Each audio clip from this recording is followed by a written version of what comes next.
With the recent passing of Jacob Rothschild, a pivotal chapter in the story of one of the world's most influential and discussed families comes to a close. The Rothschilds have been a subject of fascination and controversy for centuries, embodying a unique blend of astounding wealth, power, and philanthropy.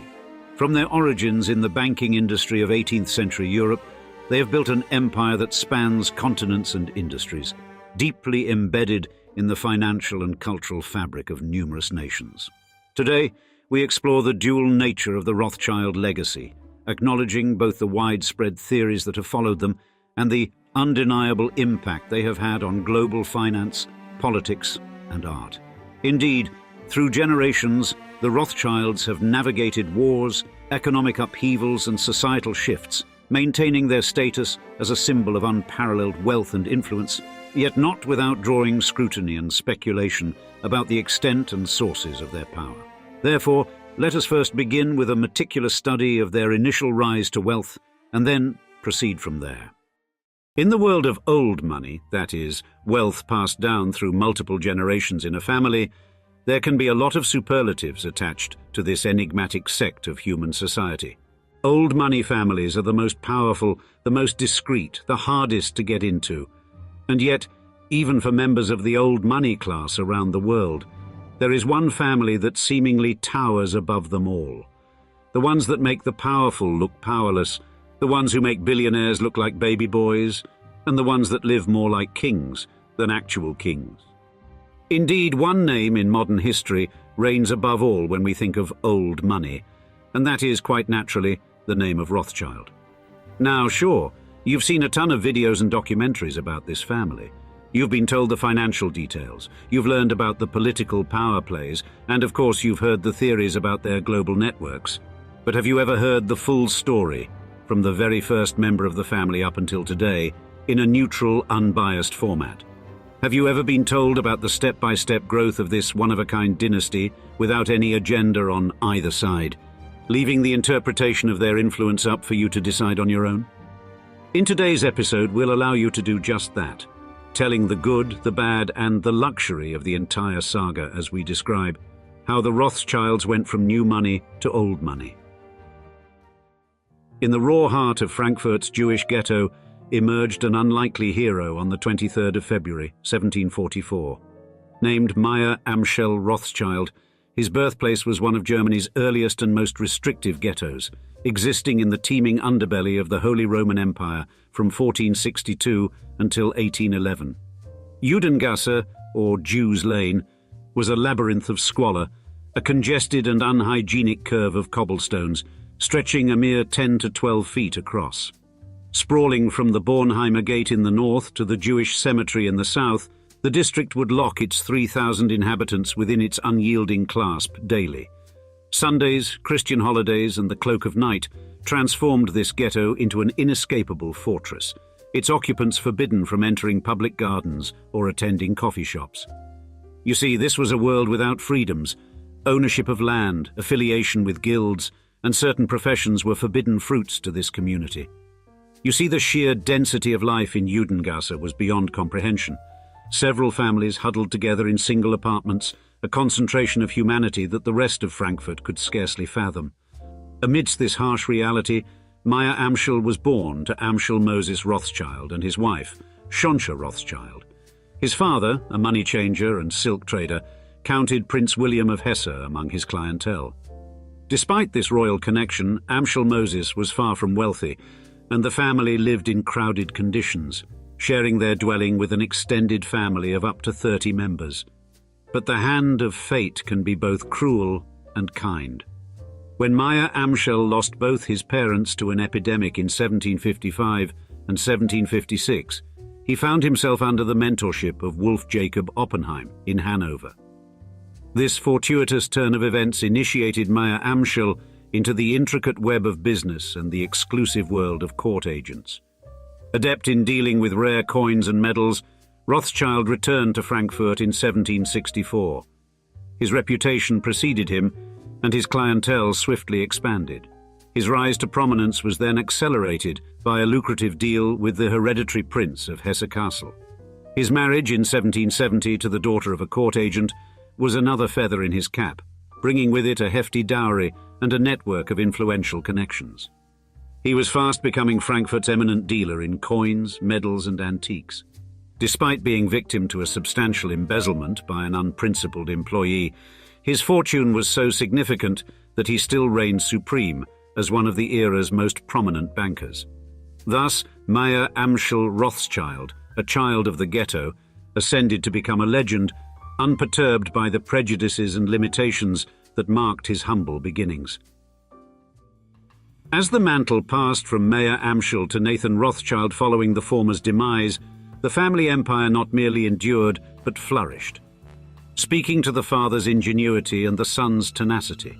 As mentioned, Meyer Amschel's association with William IX, the hereditary prince of Hesse Castle, forms the first core part of the controversies surrounding the Rothschilds' power structure.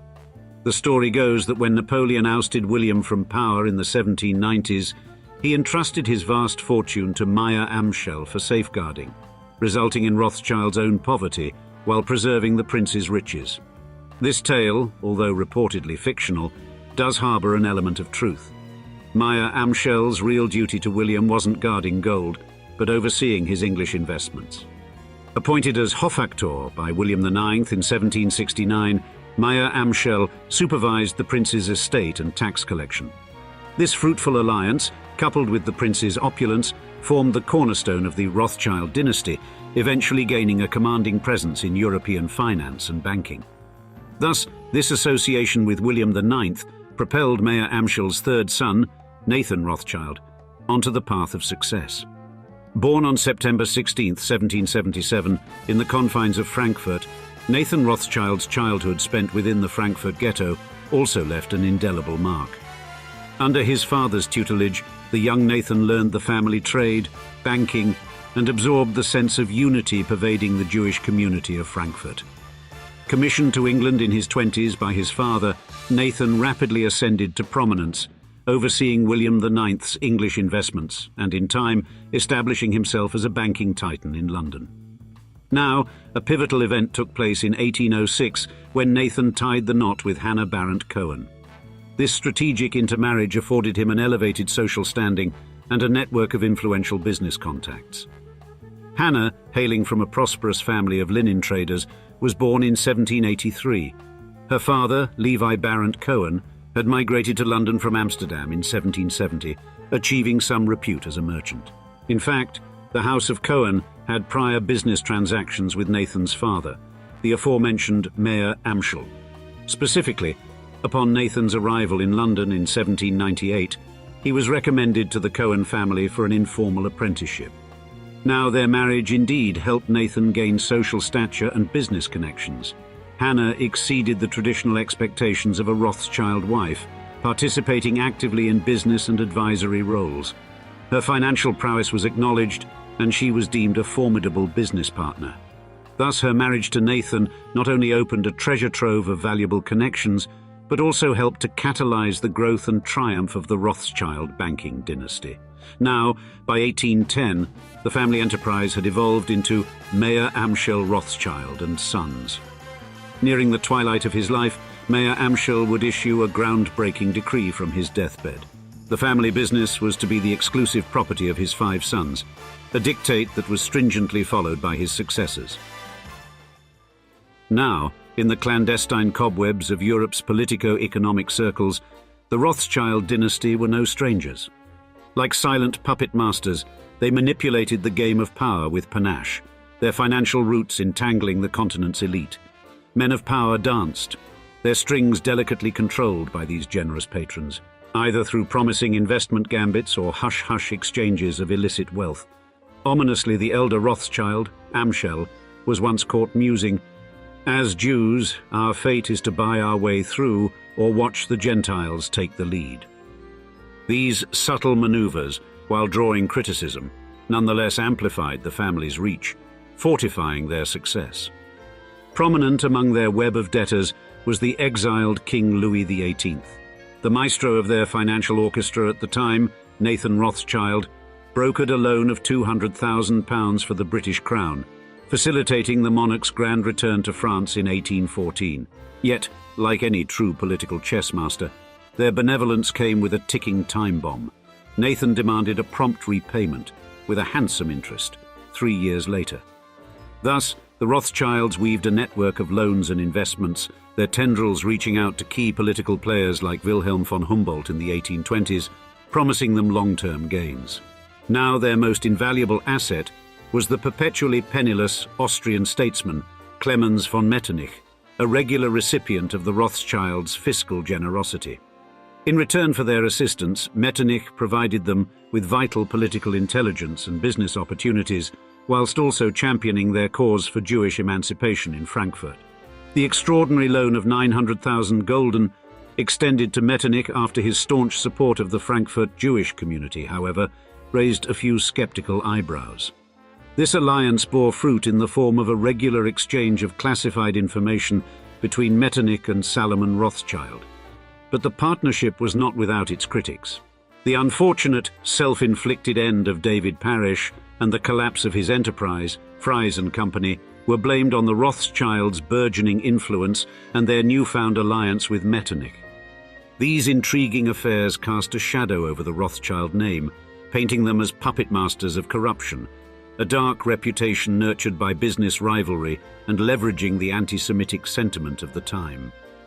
Additionally, in the world of art patronage, the Rothschilds wielded an equally formidable influence. Over the years, they amassed a treasure trove of artistic gems, their collection becoming a symbol of their prestige. For example, a fondness for the 17th century Dutch masters was a family trait. James Rothschild in 1840 secured Rembrandt's renowned The Standard Bearer, placing this jewel in the crown of their collection at the Grand Salon of Rue Lafitte. However, contrary to popular belief, their interest was not simply confined to the classics. In their world, art was more than an investment. It was a symbol of their wealth, yes, but also a way of life. It gave life to their stately mansions and bespoke of their refined taste. Music, too, was integral to their repertoire. For instance, Nathan Rothschild, in January 1828, engaged the services of the acclaimed Ignaz Moscheles, Felix Mendelssohn's mentor. Their salons regularly echoed with the sublime melodies of masters like Mendelssohn, Liszt, Hall, and Joachim. The Parisian chapter of Polish legend Frédéric Chopin's storied career even began under the patronage of none other than James Rothschild. In fact, such was the depth of their involvement in the world of music that even legendary anti-Semite Richard Wagner, it was rumored, banked with the Rothschilds. Despite converting their fortune into far-reaching influence, the Rothschilds remained true to their Jewish faith. Karl Rothschild was said to have clearly asserted that their wealth was a Jewish legacy. They championed the cause of Jewish advancement, in stark contrast to the prevalent misconception that they were indifferent to the hardships faced by their fellow Jews. In truth, they contributed generously to Jewish charities and schools. Their rise to prominence did not obscure their humble origins or the suffering of their brethren. They fought for their community's equal rights, formed strategic alliances, and enhanced their standing as a remarkable family, far surpassing their material success. Now espionage, a nemesis lurking in every shadow, posed an escalating threat, especially when their dispatches were laced with elements of political subterfuge or potentially lucrative information. Thus, 1814 marked a significant shift towards the employment of private couriers, a move calculated to outmaneuver this constant menace. This past era before instantaneous electronic communication was dominated by the indispensable private courier, and in the Rothschilds' grand scheme of affairs, they formed the essential backbone of their vast international communication grid. They were the trusted guardians of priceless information, the lifeblood that breathed power into the sprawling body of the Rothschilds' financial empire. Thus, the couriers were more than just bearers of messages. They were crucial defenders against breaches of information.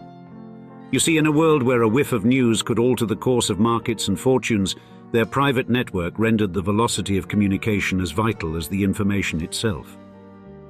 As adaptable as they were essential, couriers had the flexibility to hasten their delivery based on the family's exigencies. Moreover, these couriers were a symbol of the global extent of the Rothschilds. In an age fragmented by national demarcations, linguistic obstacles, and complex geopolitics, the family's private couriers formed a seamless, efficient network that spanned the breadth of Europe. By the winter of 1827, Solomon Rothschild, Nathan's brother, had found this system deeply rooted in their operations in Vienna. It was a system so exquisitely refined that it elicited the envy of their competitors, triggering a slew of imitations. Nevertheless, for a good part of the early 19th century, the Rothschilds' courier service remained unrivaled in delivering premier service to diplomats and statesmen. This intricate communications network is the second core pillar of discussions involving a clandestine society revolving around the Rothschilds. The audacity of their influence, the lightning speed of their operations, and the depth of their couriers' reach fuels historical investigations of a more covert, more nefarious global network. Indeed, the family harnessed their mighty infrastructure for their advantage. However, the extent to which it qualifies as a larger global plan is at your discretion, viewers. Additionally, while this out-of-family network undeniably paved their path to eminence, the true brilliance lay in the synergy among the 5 Rothschild houses in London, Frankfurt, Paris, Vienna, and Naples. This multinational matrix, the world's largest banking structure, was the conduit for their financial influence throughout the European economic epicenters. However, the empire, admittedly built on secret family dealings, private communications, and a vast global network, was left reeling after the sudden death of Nathan Rothschild. Nathan's influential hand had harmoniously orchestrated the operations of the 5 houses. "We owe him everything, really everything," his brother Karl had once admitted. His sudden departure in 1836 jolted the family, and with the markets already on a downward spiral, it only seemed to hasten the looming financial crisis. As the calendar pages of the 1830s were torn away, the illustrious Rothschilds shifted their formidable might towards the pulsating arena of industrial finance. With a calculated gamble, they invested a lion's share of their resources into the construction of railways, effectively grasping the helm as they navigated the birth of France's railway system. Yet their commanding role was seen through the dark spectacles of suspicion by a burgeoning faction of the media, resulting in an alarming rise in negative sentiment towards the distinguished family. The year 1846, a harbinger of ill fortune, saw the Rothschilds' reputation gravely marred. A train, under their aegis, hurtled off the tracks and screeched to a disastrous end, claiming 14 innocent lives in its ruinous aftermath. This catastrophic event served as a catalyst, positioning the Rothschilds at the center of the intensifying social revolution of 1848. Public sentiment, balancing on a razor's edge between civil rights and an ever-widening chasm of wealth inequality, began to broil with antipathy towards them. The family's impregnable fortress in Frankfurt came under assault. Windows splintered under the wrath of angry stones, the sacrosanctity of their haven violated. More misfortune pursued the Rothschilds as the plunging value of government securities, which formed the bedrock of their investments, threatened to tip them over the edge of financial abyss. The fickle finger of fate extended a lifeline to the London household, sheltering it from the revolutionary tempest. This fortuitous turn of events enabled the London Rothschilds to extend a crucial lifeline to their kin, preserving their legacy from total obliteration. In the decades that unfurled between 1850 and 1914, the Rothschilds grew their influence like tendrils reaching across banking, politics, and a myriad of significant events. Quite notably, in this time, they became titanic movers in the world's political machine. A key instance of this influence is Lionel de Rothschild's role in financing the construction of the Suez Canal. You see, initially the Suez Canal Company found it challenging to sell shares internationally. Countries including Britain, the United States, Austria, and Russia didn't buy any shares, whereas all French shares were rapidly sold in France. Opening for shipping on November 17, 1869, the Suez Canals significantly influenced global trade and contributed to an increase in the European colonization of Africa. Ismail Pasha, Said Pasha's successor, was compelled to sell Egypt's shares due to mounting external debts. To facilitate this, in 1875, the London banking house of N.M. Rothschild and Sons lent £4 million to the British Prime Minister, Benjamin Disraeli, acting for the British government. This facilitated the purchase of the Suez Canal shares. Now, the Rothschild family's role in the Suez Canal project is just a snapshot of their vast influence in international finance and politics. The Rothschilds additionally played a crucial role in the emancipation of Brazil from Portugal. The agreement stipulated that the nascent Brazilian government must remit £2 million to Portugal as a cost of freedom. The monumental task of marshalling this sum fell to the finance titans, N.M. Rothschild and Sons. Commandeering the London market with their deft strategies, they successfully amassed the required capital for the newly anointed Empire of Brazil. Furthermore, the family's reach extended even into Africa, bankrolling Cecil Rhodes in the establishment of Rhodesia. Additionally, when the Russo-Japanese War cast its shadow, the Japanese government turned to the London and Paris branches of the Rothschilds. Their consortium responded by issuing Japanese war bonds worth an astonishing £11.5 million. Thus, in this era, the name Rothschild resonated with echoes of extraordinary political power, financial might, and opulent decadence.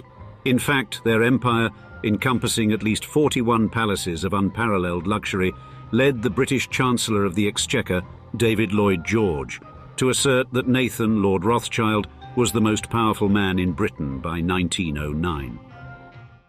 Now, as the opening decades of the 20th century opened, they brought a seismic shift to the Rothschild dynasty. Their erstwhile harmony fractured by the emergence of national taxation. The unified ledger of commerce they once proudly held fractured, causing their various arms to diverge, establishing themselves as autonomous banking entities. The once illustrious quintet of brothers and their offspring had by the time of the First Great War become a memory rather than a reality. It was the ominous rise of the Third Reich during the 1930s, however, that truly rattled the Rothschild fortress. The Austrian wing found itself teetering on a precipice with the annexation of Austria in 1938, with the family coerced into selling their banking operation for mere pence on the pound. The Rothschilds found themselves a hunted clan, with the exception of Louis Rothschild, who, caught in the National Socialists' snare, only secured his freedom after a considerable family-funded ransom. When Louis was finally granted exit in March 1939, the Third Reich set its sights on S.M. von Rothschild, placing it under ruthless administration, their estates plundered by high-ranking Austrian museum officials. The spoils of war left the Austrian Rothschilds with little more than remnants of their once formidable assets. The Second World War's ruthless march claimed France next. The French Rothschilds cast into a storm of uncertainty as their assets were seized in the iron grip of German occupation. Despite their bank being restored in the war's aftermath, the oncoming tide of socialism under President François Mitterrand in 1982 posed a further challenge of insurmountable proportions. The mighty Rothschild behemoth found itself subsumed yet again, this time in the churning waters of nationalization. And then came their monumental lapse, America. The New York Times astutely highlighted the Rothschilds' failure to seize the bountiful opportunity that lay across the Atlantic. Evelyn de Rothschild, with a sense of heavy regret, conceded that in spite of their illustrious lineage in international finance, we never grappled with the American challenge, and that remains one of our family's most glaring missteps. He further lamented that even though the Rothschilds had established a foothold in the US through various investments and alliances, they had never truly broken ground as they had in Europe. This lack of penetration into the American financial landscape marked a profound strategic shortcoming for a family that had so often defined the contours of global finance. Today, the heralded progeny of the Rothschild lineage, a name still entwined in wealth and power, is first embodied by the baronial figure of Jacob Rothschild, the fourth Baron Rothschild, British peer and an ace in the arena of investment banking. His resplendent persona radiates in the sphere of the Rothschild banking dynasty that still stretches across continents and centuries. RIT Capital Partners, a titan of financial trust under his chairmanship, stands tall on the London Stock Exchange with an estimable net asset value in the vicinity of £2 billion. The scales of wealth also still tip in his favour, placing his net worth at an extraordinary $5 billion. On the ladies' side, the noteworthy player in the family is Lady Lynn Forrester de Rothschild, an American-British billionaire entrepreneur with a net worth surpassing the $674 million mark. She rules as the CEO of E.L. Rothschild LLC. The boards of the Estée Lauder Companies and the Economist Newspaper Limited are additionally graced by her presence, as are the International Advisory Council of Asia House, the Council on Foreign Relations in the United States, and Chatham House in the UK. Next, we have James Rothschild, a man whose marital bond with Nicky Hilton extends the influence of the illustrious Rothschild name into the world of fashion and power couples. Born in our lovely capital, London, in 1985, James boasts an impressive pedigree as the sole son of the late Amschel Rothschild and Anita Patience Guinness. James's journey in finance began with a tenure at the family's N.M. Rothschild & Sons Limited as an investment banker. But currently, James commands the title of founder and managing partner at True Arrow Partners, a firm with a global footprint in the technological growth sector. His net worth stands today at roughly $1.3 billion. The family has also helmed a group of banks managed by Rothschild Continuation Holdings since 2003. With a complex structure of control involving multiple holding companies and the guiding hand of Baron David René de Rothschild, these banks remain a symbol of the Rothschilds' still pervasive influence across Europe. Thus, from the humble origins of Meyer Amschel Rothschild in the heart of Frankfurt's Jewish ghetto, to the myriad tendrils of influence spread by his descendants across continents and centuries, the Rothschild legacy, like a grand symphony, resonates through the ages. In the world of finance and global politics, the name Rothschild has long been a byword for immense power and wealth. Yet beyond the well-documented chronicles of their financial prowess lies a less explored realm, their magnificent estates and mansions. These architectural marvels, scattered across Europe, are not just opulent residences, they are physical embodiments of the family's enduring legacy and status. Today, we'll take you through their most iconic and sumptuous homes. Think of it as a personal tour that you can enjoy without the travel expense as we describe and guide you through the many mansions of the Rothschilds.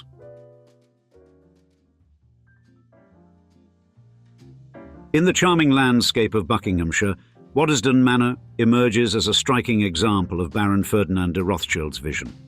This grand estate, a blend of classic and innovative design, reflects his extraordinary taste, and its elegant facade and opulent interiors capture the essence of architectural splendor, making it a must-see destination for admirers of fine design and history.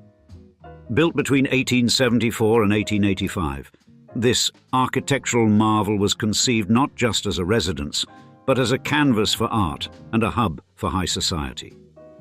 Its design, rooted in the French Renaissance style, mirrors the opulence of the chateau dotting France's Loire Valley, exuding an air of grandeur and historical depth. And the conception of Waddesdon Manor was more than just a construction project. It was a bold statement of luxury and culture. Rothschild, with his keen eye for art, sought to create a weekend retreat that would house his exquisite collection of arts. The manor, completed in 1883, emerged as a neo-Renaissance masterpiece, reflecting the grandeur of the Valois king's estates in its every line and contour. As the 20th century dawned, Waddesdon Manor evolved from a private haven to a social epicenter, hosting the era's political and cultural elite. Indeed, it wasn't just a home, it was a stage where Rothschild's influence and the family's status in high society were on full display. The estate buzzed with the presence of notable guests and lavish events, each adding to its storied history. And the transformation of Waddesdon Manor over the years is a narrative of evolution and adaptation. Following Baron Ferdinand's death, the estate passed to his sister, Miss Alice de Rothschild, who continued the tradition of art collection. The manor during World War II played a poignant role, sheltering children evacuated from London. This period marked a significant departure from its usual grandeur as the manor embraced a more humanitarian purpose. However, the manor's journey didn't end with the Rothschilds' private use. Post-World War II, a significant shift occurred. James de Rothschild, post-war, foresaw the need to preserve this gem for posterity, leading to its bequeathal to the National Trust. The Trust's stewardship has not only preserved the manor's legacy, but has also infused it with a contemporary touch. This generous act ensured the manor's preservation and transformed it into a public treasure accessible to all. Today, Waddesdon Manor stands not only as a residence of historical importance, but as a museum and cultural site. Housing the Rothschild art collection, it continues to enchant visitors with various exhibitions, each narrating a chapter of its illustrious past. And recent years have seen the commissioning of modern architects to contribute to the wider estate blending the old with the new. The manor, apart from its historical and architectural significance, has also graced the screen, featuring in popular television series like Downton Abbey and The Crown. Consequently, visitors to Waddesdon Manor are treated to a sensory feast. The gardens, changing with the seasons, offer a kaleidoscope of natural beauty, while various walking routes provide breathtaking views of the estate. Seasonal events, like the enchanting Christmas fair, add to the manor's allure, making it one of the National Trust's most visited properties.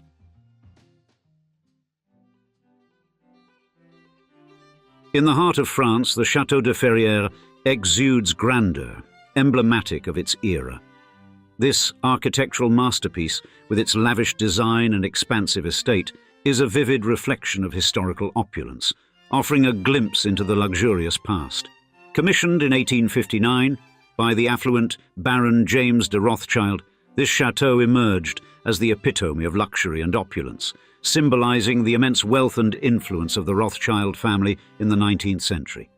And its construction marked a significant moment in architectural history, as it was not only the largest chateau in France, but also a marvel of design and extravagance.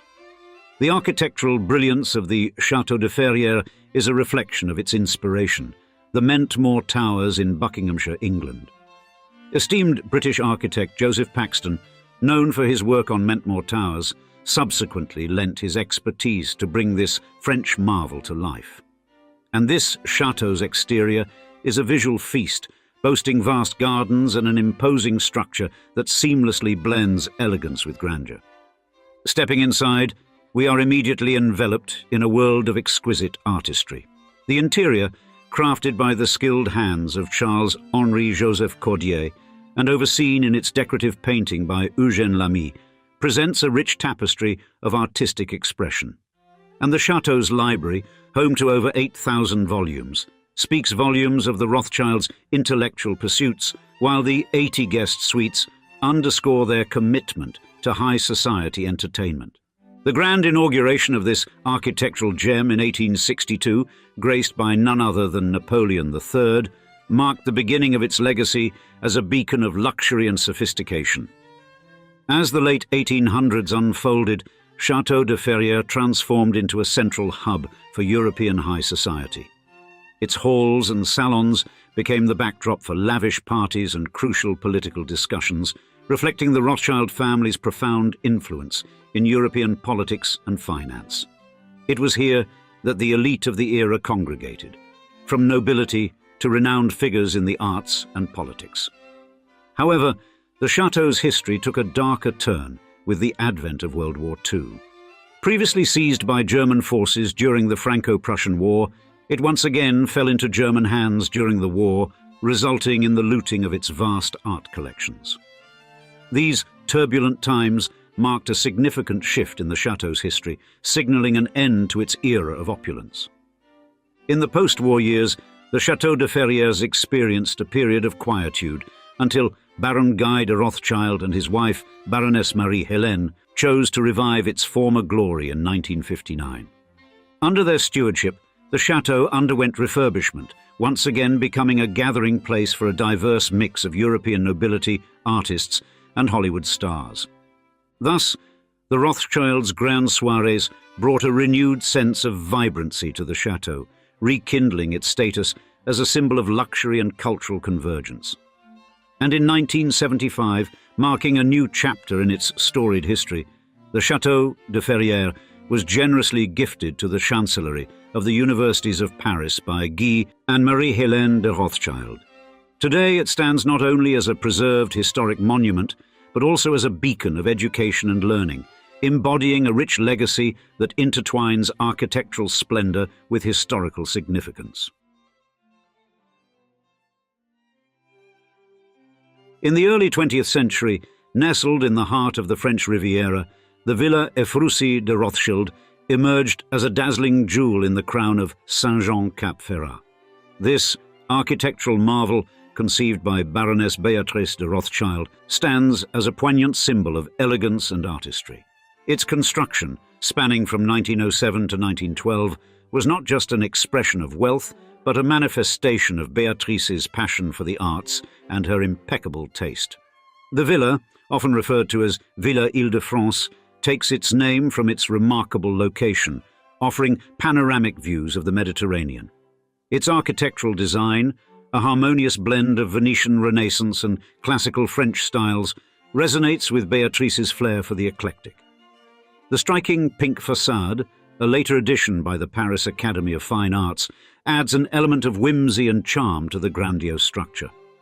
And the northern façade, reminiscent of an Italian palazzo, is rich in Renaissance and Gothic elements, while the southern façade presents a classical, symmetrical front. Furthermore, beyond its architectural splendor, the villa became a cultural sanctuary in the early 20th century. It welcomed a milieu of artists, writers, and musicians, transforming into a vibrant hub of artistic and cultural exchange. Now, the interiors, an eclectic mix of styles and colors, from Moorish balconies to 18th century French furniture, reflect the Rothschild penchant for collecting the finest pieces from various eras. Beatrice, a connoisseur of art, adorned the villa with an extensive collection of old master paintings, antique furniture, exquisite sculptures, and rare porcelain, creating an ambiance of refined opulence. Additionally, the villa's gardens, designed by landscape architect Achille Duchesne, are an integral part of its charm. These 9 themed gardens, including the Spanish, French, rock, exotic plant, and Italian gardens, are conceptualized in the form of a ship, enhancing the villa's unique maritime allure. The thematic exhibitions curated by Beatrice in these gardens cemented the villa's reputation as a haven for art lovers. Following Beatrice's passing in 1934, her legacy was immortalized through the bequeathing of the villa to the Académie des Beaux-Arts. This generous gesture ensured that the villa, along with its art collections and magnificent gardens, would be accessible to the public. Today, the Villa Ephrussi de Rothschild stands as a museum and a sought-after tourist attraction, continuing to captivate visitors with its grandeur, beautifully preserved gardens, and extensive art collections.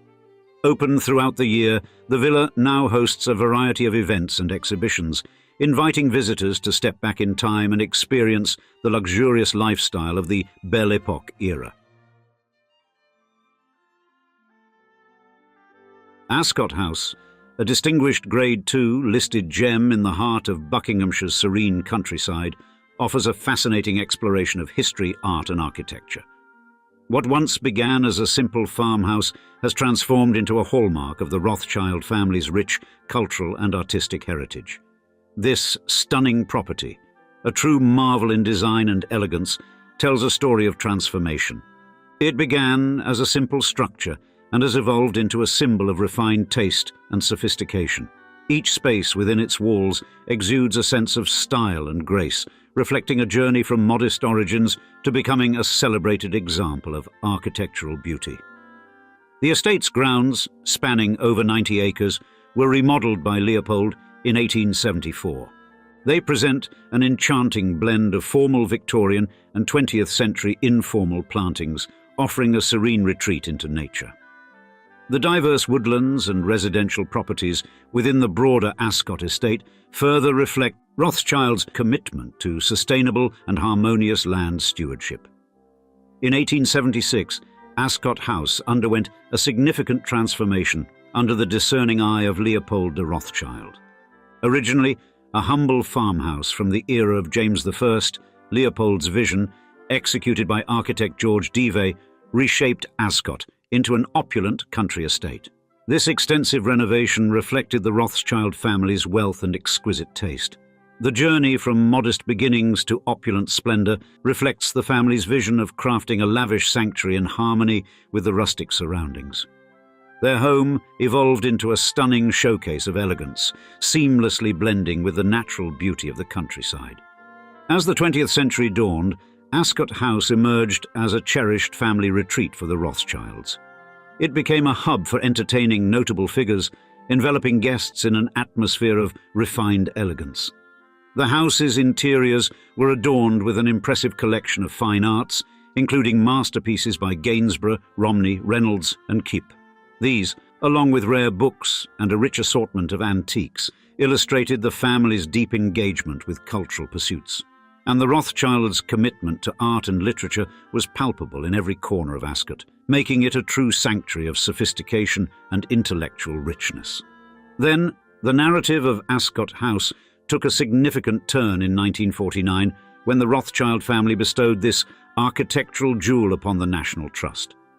The recent gift to Ascot has turned a new page in its history, shifting its role from a private dwelling to a popular public site. Ascot House now stands as a proud symbol of the Rothschild family's lasting impact on the arts and cultural scene. Visitors are invited to explore the estate, which retains the warmth and intimacy of a family home while showcasing a rich tapestry of opulent wealth and legendary art.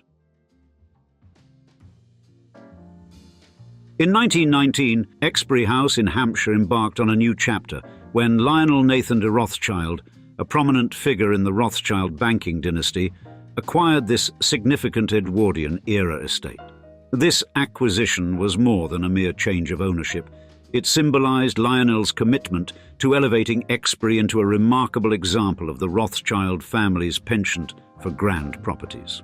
Lionel's vision led to extensive modifications and enhancements, not just of the mansion, but also the sprawling gardens. Under his stewardship, Exbury underwent a transformation that echoed the Rothschilds' legacy in property investment. The 1920s and 1930s were defining decades for Exbury Gardens. Under Lionel's passionate and meticulous guidance, these gardens blossomed into some of the most exquisite in the United Kingdom. The garden stands as a shining example of Lionel's passion for horticulture, boasting a remarkable array of rhododendrons, azaleas, and camellias.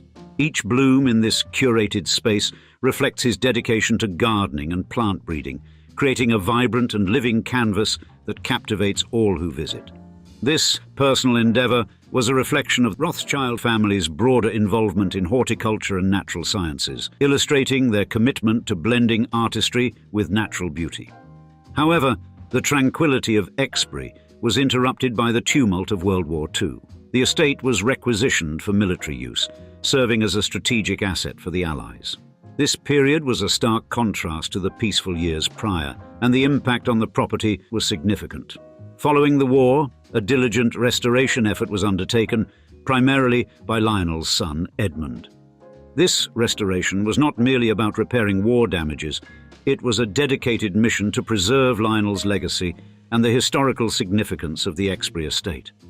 Today, Exbury Gardens stands as a vibrant, living testament to the Rothschild family's enduring impact on landscape architecture and garden design. The decision to open the gardens to the public was a pivotal moment in the estate's history. It transformed Exbury from a private retreat into a horticultural spectacle, allowing a wider audience to experience the beauty and legacy of the Rothschilds' commitment to gardening excellence. The ongoing maintenance and enhancement of both the house and the gardens underscore their importance as a cultural and historical landmark, ensuring that Exbury remains a vital part of the Rothschild family's story and a jewel in the crown of British horticulture. Whoever thinks mythology is just dusty old stories relegated to ancient scrolls, they're sorely mistaken. Not to mention probably a bore at dinner parties. Indeed, mythology is as relevant as ever, going so far as to bleed into the realm of conspiracy theories and shadowy figures. Take the Rothschilds, a household name so enigmatic that they're practically mythological themselves. But this banking dynasty didn't just spring out of thin air. It was orchestrated by Meyer Rothschild, a man so ahead of his time that if he were a clock, he'd be set a century forward. 5 sons, 5 cities, 5 banks. This was the masterstroke that birthed a financial empire that is as pervasive today as it was back in the 18th century. But enough with the basic history that you probably already know. In today's video at Old Money Luxury, let's dive into the future of the Rothschilds, an old money family that keeps everyone curious as to their plans, regardless of why and when. More specifically, we'll discuss the next generation of the family, the Millennials and Gen Z members, who'll take the mantle of this legendary banking dynasty in the 21st century as we describe. The secret life of the Rothschild family heirs. First on our list of Rothschild's heirs is Nathaniel Philip Victor James Rothschild, or Nat for those in the know. You see, this man is no mere heir-in-waiting. He's a bona fide business savant. Born in 1971 to Jacob, the 4th Baron Rothschild, Nat's been deeply entrenched in global enterprises since the early 21st century. From the catwalks of fashion to the labyrinthine corridors of Wall Street, he's everywhere and nowhere, and that's just how he likes it. And while we all like to think we're this savvy, this man renounced a £500 million inheritance in the public eye back in 2000. But here's where it gets juicy. Rumours swirl that his actual hidden treasure is sitting in a Swiss bank, and it's estimated to be an eye-watering 40 billion quid. But let's not kid ourselves. No Rothschild life is without its share of scandal. Take, for instance, Nat's notorious yacht party, where the guest list included Peter Mandelson, Labour's first Secretary of State at the time, and Russian business magnate Oleg Deripaska. And speaking of Russia, Nat's name is synonymous with Montenegro, a country rapidly becoming a playground for Russian moguls. His 40th birthday bash at Porto Montenegro was the stuff of legend. It even lured the nation's president. Coincidence? We doubt it. Oh, and Roman Abramovich is apparently more than just an acquaintance. Interesting, to say the least. As for other shadowy connections, he's been linked with the offspring of none other than the late Libyan leader Muammar Gaddafi. If you want a translation for linked in your mind, the answer is as elusive as the man himself. All we know is, for someone said to be enjoying a quiet life in the Swiss Alps, Nat Rothschild seems to have a knack for keeping himself firmly in the orbit of international high rollers and controversial figures. Shifting gears, let's delve into another Rothschild enigma, James Alain de Rothschild, the 37-year-old son of the renowned Eric de Rothschild. Now, Eric is practically a celebrity in high society. Known for his philanthropy and entrepreneurial spirit, he's the sort of man you'd find gracing the cover of Fortune, his eyes reflecting an empire's worth of secrets and successes. But it's an entirely different story for his offspring, James Alain. You'd be hard-pressed to find even a whisper of him online. So why the stark contrast? It could be that James Alain is deliberately eschewing the public eye, understandably avoiding the constant scrutiny and speculation that comes with the Rothschild surname. Thus, different to his father, James Alain is like a cipher. No headlines, no model arm candy, no vast business ventures. And here's the kicker. Unlike the usual Rothschild forays into banking and investment, James Alain has gone vinicultural. Yes, you heard right. The French heir, notice the aristocratic D in Rothschild, is deep into winemaking. Could it be a case of an old soul revealing in the artistry and refinement of viniculture? Indeed, there's something attractively clandestine about winemaking, isn't there? The lineage of grapes, the guarded techniques, the vault-like wine cellars. It's like banking, but for the senses. For a man who chooses to live under the radar, perhaps the timeless craft provides the perfect sanctuary. What is clear is that this young heir is penning his own narrative, far removed from the boardrooms and political intrigues that usually entangle his illustrious family. While we can only speculate on the man's motives and predilections, James Alain's choice of a quieter life suggests that not every Rothschild yearns for the spotlight. Some may find their riches in the subtleties of life's finer things. Next on our list of Rothschild heirs, let's discuss another James Rothschild. This one born in 1985. A character quite unlike his namesake, this James must enjoy a bit of the glitz, the glam and the ceaseless hum of the paparazzi. You probably know him best as Mr. Nicky Hilton, wedded to the sister of the incredibly famous Paris Hilton, and another scion of the Hilton hospitality empire. The pair met at the wedding of Petra Ecclestone and James Stunt, a setting already dripping with opulence and high society connections. Was it love at first sight or a strategic alliance of empires? Hard to say. What's tantalizing here is the union of a Rothschild with a Hilton, two colossal family names, one steeped in veiled financial maneuverings, the other in the brazen glare of tabloid flashbulbs. Why would a Rothschild, traditionally a guardian of discretion, choose to marry into a family where subtlety is often tossed to the wind? Perhaps it's a symbiotic relationship, where he enjoys the relative anonymity granted by his wife's overpowering spotlight. But what do we actually know about James? Well, not much beyond the fact that he's a dedicated family man with 3 children and a partner in a tech venture called True Arrow Partners. With a net worth surpassing the $1 billion mark, it's not like he's just arm candy for his famous spouse. The man is a bona fide power player, clearly engrossed in his own professional pursuits. Although he might occasionally grace the red carpet, arm in arm with Nicky, it's safe to say his life is more than just a series of photo ops. We can only surmise that, between the responsibilities of fatherhood and the demands of his tech partnership, James has quite a bit on his plate. Yet he manages to navigate both worlds with an ease that most of us can only dream of. Family man by day, billionaire entrepreneur by also day. Amidst the sea of Rothschild men, let's now turn our gaze towards Nomi, a mysterious presence in a lineage packed with enigmas. One might think that with her high-profile parents, Baron Benjamin de Rothschild and Ariana Langner, Nomi would be accustomed to a life under the microscope. But quite the opposite. She seems to have inherited her family's penchant for privacy. Imagine growing up as one of 4 girls in a family like the Rothschilds, where wealth and power are as commonplace as Sunday brunch, but where secrecy is the heirloom passed down through generations. The family dinners wouldn't just be about passing the salt. They'd be tactical discussions and strategy meetings, each sister perhaps preparing to take up her own mantle in the Rothschild dynasty. With such familial expectations hanging over them, it's hardly surprising Nomi might opt for a low profile. And of course, we must talk about her mother, Ariana Langner. She's a game changer, and not just by virtue of marrying into the Rothschild clan. Ariana is the first woman, and notably an in-law, to helm a Rothschild banking group. Unprecedented, absolutely. So why break the mold and grant an outsider the keys to the family vault? Here's a thought. In a world changing at breakneck speed, even the Rothschilds can't afford to be stuck in the past. Ariana's appointment could signify a subtle modernization of the family ethos, an acknowledgement that merit and capability don't always run in the blood. As for Nomi herself, what we do know is that she's currently attending college in Canada. Her social media presence, like a true family member, is practically non-existent. Perhaps she's leading a double life on some private Snapchat account, but alas, we're not privy to that inner circle. She's indeed a Rothschild who's managed to dodge the limelight, and one can't help but wonder if she's consciously crafting her own discreet narrative far removed from her illustrious heritage. And last, we have arguably the star of this talk, the $10 billion heavy Rothschild heir, a philanthropist and an environmental advocate, David Mayer, the Rothschild.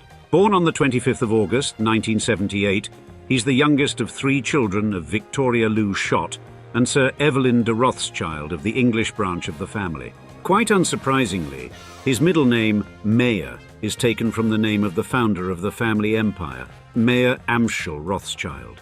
And, true to his adventurer branding, he's sailed the world on a boat made out of plastic bottles and is a huge advocate for a sustainable, green and eco-friendly life. In addition to his environmental work, David Mayer de Rothschild has been involved in various creative projects, such as producing several documentary films, including Playground, Eco Trip, The Real Cost of Living, and Becoming Bond. Furthermore, again no shocker here, despite his high-profile background and accomplishments, David Mayer de Rothschild maintains a relatively low-key personal life. He has indeed been married several times, but he's moved on and currently has been linked to none other than A-list actress Angelina Jolie, with whom he was recently spotted having lunch at the Nobu Sushi restaurant in Malibu, California. With that said, he's probably the most famous and the most public of the Rothschild heirs, which we think is either his greatest gift or his greatest curse. In the realm of wealth distribution, few names around the world resonate as profoundly as the Rothschilds. This storied family, a byword for financial acumen, has long mastered the art of managing and distributing their colossal fortune. Yet, despite their prominence, the inner workings of their financial strategies remain shrouded in mystery to the outside world. How does this dynasty, a symbol of opulence and influence, navigate the complex waters of wealth management, particularly when it involves a global network of heirs? In today's episode, we'll dive headfirst into the Rothschild family's financial journey, exploring the origins of their immense wealth, scrutinize their spending habits, and unravel the sophisticated methods they employ to distribute their trillions across the globe. Indeed, this will be a rare glimpse into a world where money isn't just a means of transaction, but a legacy intricately woven into the fabric of a family's history. With that all said, join us as we uncover the secrets behind the Rothschilds' legendary financial empire and explain how the Rothschild family distributes their wealth. Meyer Amschel Rothschild emerged from Frankfurt's Judengasse in 1744 to establish what would become an iconic financial dynasty. And his early exposure to the nuances of commerce and finance through his father, Amschel Moses, was a precursor to a storied career that revolutionized the landscape of modern banking. By the age of 12, Rothschild's life took a pivotal turn following his parents' demise, propelling him towards Hanover to delve deeper into financial studies. This period honed his skills, particularly in currency and precious metals, setting the stage for the Rothschild wealth saga. Next, Rothschild's initial foray into the financial world was marked by his coin collection business, which not only secured his livelihood, but also paved the way for relationships with influential figures like Prince William. These interactions were not mere commercial transactions, but strategic inroads into the realms of power and wealth, and his acumen earned him the title of court agent in 1769, a role that significantly augmented his business prospects. The Rothschild enterprise next saw exponential growth, partly fueled by Meyer's association with Crown Prince Wilhelm, and later as the financial steward for Wilhelm IX, Landgrave of Hesse-Kassel. And the tumult of the French Revolution presented Rothschild with opportunities to manage substantial payments for Hessian mercenaries on behalf of Britain, and to navigate around Napoleon's continental blockade, further amplifying his wealth. You see, Meyer Rothschild's investment philosophy was both visionary and pragmatic, emphasizing diversification, rapid communication, and confidentiality. His blend of boldness and caution in accumulating and preserving wealth speaks to his financial prowess, leaving a legacy that continues to influence Rothschild and Company in its investment strategies. But his investment portfolio was not confined to a single sector or region. Rothschild's forward-thinking approach involved spreading investments across diverse sectors and regions, a practice that balanced risk with the potential for long-term asset growth. And this diversification strategy was complemented by a bottom-up approach, focusing on individual equities and funds. Rather than pursuing quick gains, Rothschild's strategy was to invest in consistently high-performing assets, a tactic that sought to ensure long-term profitability. Further recognizing the global nature of finance, Rothschild's strategies were designed to cater to an international clientele, offering investment solutions that were adaptable and globally focused. This approach not only met the varied needs of his clients, but also allowed for agility in a fluctuating market landscape. Subsequently, the expansion of the Rothschild banking empire was strategically augmented by Meyer's decision to involve his sons in the family business. This move was more than a geographical spread. It was a deliberate strategy to diversify banking activities and mitigate risks, and each of his sons established and managed a branch in major European financial centers, ensuring the family's presence in key markets. Thus, the patriarchal guidelines set by Meyer Amschel Rothschild, joint transactions and moderation in profit-seeking, were fundamental to the family's sustained success. And Meyer's strategic foresight in involving his sons and diversifying the family's banking activities propelled the Rothschild name to the forefront of international finance. However, even with all that said, the name Rothschild would not be permanently etched in our financial minds if it wasn't for what his sons would accomplish next. Now, the Rothschild banking network's formation is a compelling narrative of strategic foresight and financial ingenuity.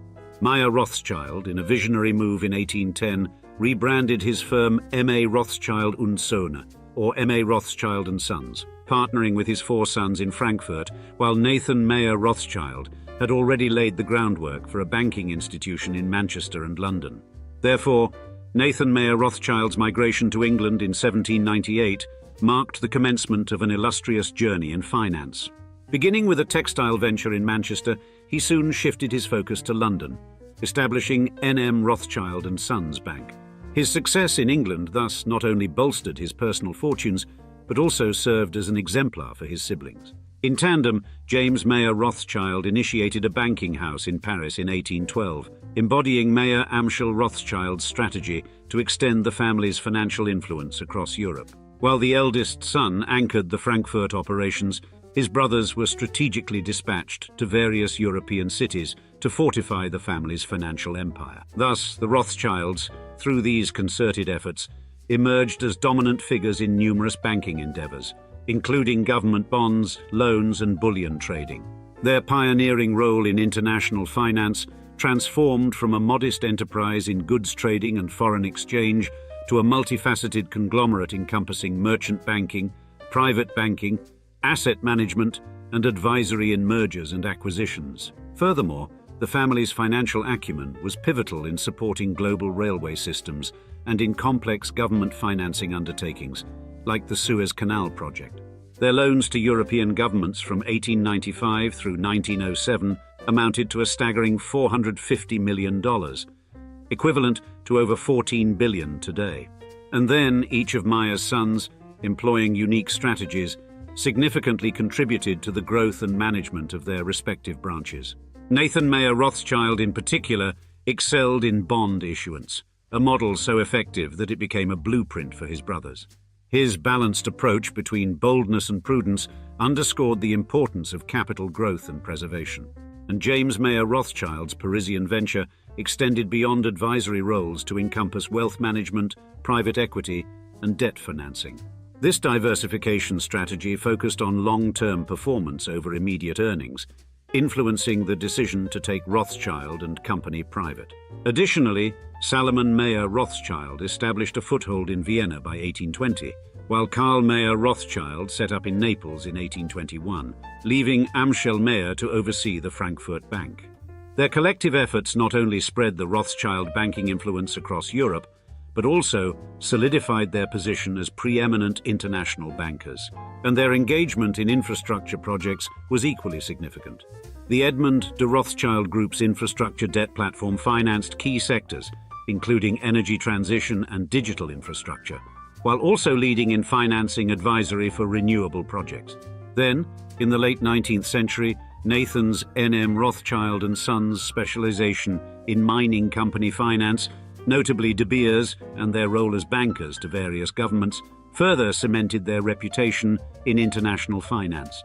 But the Rothschilds' philanthropic endeavors, particularly those spearheaded by Mayer's sons, have additionally been impactful and extensive. Their focus on social causes, education, and community welfare has significantly shaped societal structures and opportunities. Their charitable activities, especially in the arts and education, date back to the early 19th century, and more recently, their involvement with the Isaac Newton Institute for Mathematical Sciences at Cambridge in 1992 is another example of their enduring commitment to education and societal development. Yet these philanthropic ventures, while altruistic, also strategically enhanced the Rothschild family's social standing and influence. By aligning with educational institutions and the arts, they cultivated relationships with influential figures, expanding their network and societal influence. However, the Rothschilds' 19th century rags to unfathomable riches tale is not only a chronicle of financial prowess, but also a tale of political engagement and strategic alliances. Lionel Nathan de Rothschild's venture into politics as a Liberal candidate for the City of London in 1847, and his brother, Baron Mayer de Rothschild's appointment as High Sheriff of Buckinghamshire in the same year, marked the family's foray into political spheres. Further, the Aylesbury seat, held by the Rothschilds from 1865, with Natty Rothschild supporting the liberal Unionists from 1886, underscores their political involvement. And the Rothschild family's political influence extended well beyond local jurisdictions. They were key financiers for the British during conflicts against Napoleon and in World War II. Their financial support spanned across various monarchs and governments, even to the extent of funding both sides in the Napoleonic Wars. This strategic financing fostered symbiotic relationships with powerful entities, reinforcing their influence and affluence. And internally, the Rothschild family's wealth management involved strategic marital unions among cousins, a controversial practice aimed at retaining wealth within the family lineage. This practice, as seen in 4 of Nathan Rothschild's 7 children marrying their first cousins, while genetically debatable, ensured familial loyalty and safeguarded the family's financial stronghold.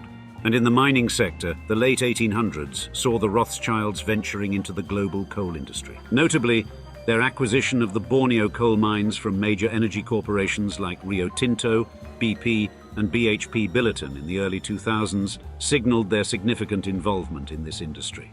In an even more creative fashion, the Rothschilds' diversification into winemaking began in 1853 with Nathaniel de Rothschild's acquisition of Chateau Braine Mouton in Medoc. This venture blossomed into a dominant presence in the Israeli wine industry with the Rothschild-owned Carmel winery, a major player commanding a substantial share of grape production and market dominance, not only in Israel, but also across France, Chile, Argentina, and the United States. And collaboration among the Rothschild branches was evident in their joint ventures, leveraging their extensive networks and resources. A notable instance was during the Napoleonic Wars, when the 5 brothers, under British government commission, supplied gold to Wellington's army. Nathan Mayer Rothschild, leading the effort, orchestrated a network of agents to facilitate the transfer of funds to the Duke of Wellington. However, inter-branch competition, particularly in financial markets, was also a reality. The French Rothschilds' petroleum concession in Baku rivaled Rockefeller's Standard Oil, highlighting their competitive stance in the oil industry before divesting their interests in 1912. Despite these competitive dynamics, the Rothschild family understood the criticality of unity for sustaining their influence and power. The late 20th century saw a renewed partnership between the London and Paris branches, reminiscent of the unity in the family's early days of establishing international banking. This strategic collaboration was seen as a necessary adaptation to keep pace with growing competition in asset management and corporate finance. With that said, the modern Rothschild family has continued many of the centuries-long practices of their forebearers, which, as we'll see in a minute, is crucial to their successful distribution of further wealth. Now, the modern Rothschild family's pursuits span an extensive array of sectors, including but not limited to financial services, real estate, mining, energy, agriculture, winemaking, and philanthropy. Indeed, their multifaceted interests reflect a continued evolution from their storied banking origins. Nathaniel Charles Jacob Rothschild, the 4th Baron Rothschild, epitomizes this modern diversification. A prominent British peer and investment banker, he initially served in the family bank N.M. Rothschild and Sons in London. His departure in 1980, due to a family disagreement, led him to chair RIT Capital Partners plc, a leading investment trust on the London Stock Exchange. And over in Paris, the Edmond de Rothschild Group, established in 1953, exemplifies the family's foray into private banking, specializing in asset management. The group oversees about $200 billion, catering to the needs of ultra-high net worth families. But Rothschild & Company stands as a pillar in the family's current financial operations. This global institution encompasses 3 main areas: global advisory, wealth and asset management, and merchant banking. The emphasis on generational wealth preservation, a Rothschild hallmark, continues to guide their wealth management practices. Quite naturally, the family's wealth preservation strategies also focus on outpacing inflation and achieving prudent growth, all while considering clients' income and capital needs. Estate planning, including the use of trusts, forms a part of their wealth management strategy. And although Rothschild & Company divested its global wealth planning and trust services in 2018 To concentrate on wealth management operations, their approach to trusts has been meticulous, encompassing various forms, including special and supplemental needs trusts. Therefore, diversification remains a key strategy in their investment portfolio, encompassing a broad range of liquid and real assets to mitigate risks. This extensive diversification serves as a bulwark against various forms of financial uncertainty.